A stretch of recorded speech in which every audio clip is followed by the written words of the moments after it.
It's like a homecoming around here at KCAL9 and CBS2 today. We got somebody everybody knows, reporter Dave Lopez, legendary reporter Dave Lopez. And he's got his new book. It's called It's a Great Life If You Don't Weaken, Family, Faith, and 48 Years on Television. Welcome back, and there's the book. Thank you. So incredible. Thank you. What we just talked about, why you started to write the book. And you actually had it going before the pandemic that kind of started to... Well, I always wanted to write a book. I mean, and the book is not just about stories I covered. You know, I heard you mention that you just turned 45, so happy birthday to you. Almost 45. Okay. You almost outed me. 40. Almost 45. Okay. I have stories in this book that are older than you. Well, yeah, there's one from 1977. When you started, I read the description. It was the fire. Right. When none of the firefighters could speak very good Spanish, and there was a little delay. I mean, it wasn't a major big story, but what happened, it brought out the idea that there are firefighters who just couldn't speak the language. At the time, I think there were only 5% of the Hispanics population on the fire department, very, very low, and what have you. But I started writing the book. I retired in June of 2020. And I always had a goal to write a book. I thought I had some good stories. And it came out. I had a wonderful, wonderful woman who helped me along the way. Without her, Julie McCarran, this does not exist. Terrific support from my darling wife, Deandra. And it's done. I picked today, the reason we rolled it out today, April 19th, this would have been my mom and dad's 75th wedding anniversary. Wow. And the book talks a lot about my mom and dad, my upbringing. It was unusual at the time that my father was a very prosperous businessman, and that just didn't happen back then. I wasn't the first Hispanic reporter on air in LA, but I was one of the first. There weren't that many of us.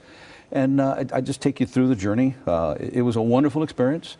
And I also talk about the highs and the lows of my life. I had a bout with cancer. I lost my first wife because of a very rare disease. I lost my mother because of Alzheimer's. My father couldn't cope with it, and it was very difficult. So all of this, I interwove it, and hopefully it makes a good read for people.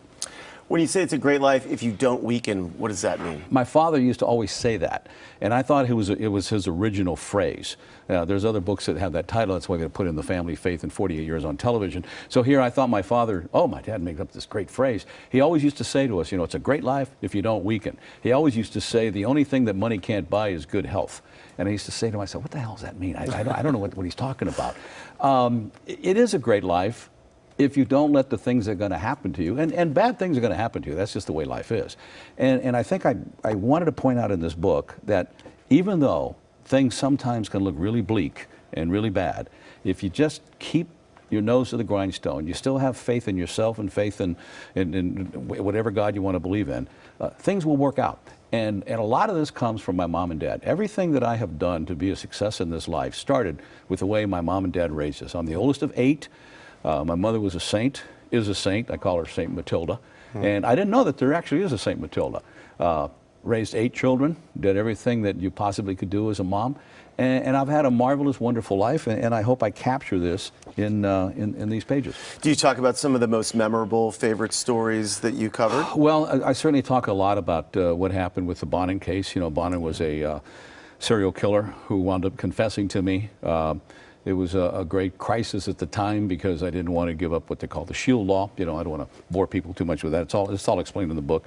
And I wound up testifying. The Heidel case certainly was a big one in Orange County. The Corona case, which led to his losing his job. There's all kinds of things. I talk about different stories that I covered through years. I mean, I couldn't possibly have put every single one of them in here. Of course not. I mean, there were days when I would do 2 or 3 stories a day here.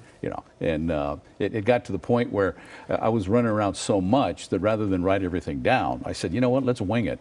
And I started that, pretty about 25, 26 years ago. I was going to say, well, one of the things you're known for is that you can just write a script right from your tip of your tongue. Well, I mean, that was almost out of necessity because at the time we had a news director who really didn't give you a lot of time to do things. And so one day I said, let's just try this, see if this will work. And it worked, and I was able to, I always remember we had a wonderful managing editor here one time, years and years ago. It goes way back. Before Paul Button? Yeah, good, before Paul. Paul is terrific, but Carl Fleming was one of a kind, and he used to have he had that North Carolina accent. He used to call me Davy. He goes, Davy, you got to write like you talk. And I always thought of that when off the top of my head, I said, hey, I'm writing like I talk. And so, I mean, it's all in here, little anecdotes and what have you. I mean, I've seen it all. When my daughter was born, I was working at Channel 9 at the time. Across the street was a very famous restaurant, El Adobe, Lucy's El Adobe.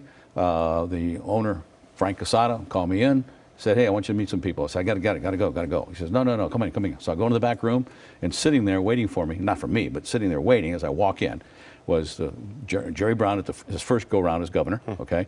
This is 1975. Then Hubert Humphrey, who was senator of Minnesota, he was in town for a function, and Muhammad Ali. Wow. Yeah, so we sat there, and Ali didn't drink, but we're sitting there, we're having food, and we're having a great old time, and I mentioned, I got to get out of here. I got a brand new daughter at home. I got to get going.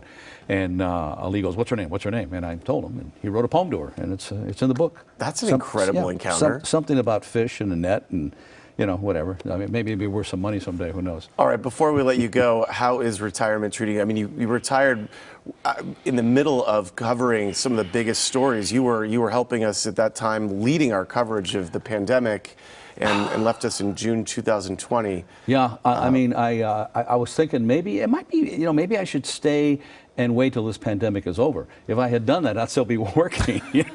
Well, you're very much missed. Well, thank you. I appreciate that. I mean, the time was right. I always had the philosophy that I will know when it's time. And it hit me. It hit me like a ton of bricks. I mean, I explain all this in the book. Yeah. I miss the people like you and all these. It was nice to see so many people here today. But it was time. And I always had the philosophy, get out 1 year too early than 1 year too late. Yeah. Well, the book is called It's a Great Life If You Don't Weaken Family Faith in 48 years on television, a little older than me. Yeah, can you imagine, can you imagine that? 48 years? I mean, where did the time go?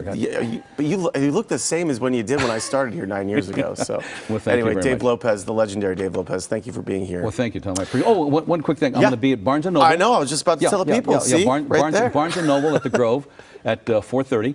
And there's a great guy on the radio. His name is Tim Conway. He does a show on KBC. Yes, and I'm going to be on his show a little after 7 o'clock tonight. So perfect. And tomorrow on KNX. And people can meet you. You'll sign their books, right? I hope so. There you go. There's the information just on our screen. Okay, good. Well, all righty. Up next, our buddy Evelyn Taft will be back with the forecast and some maybe rain on the way.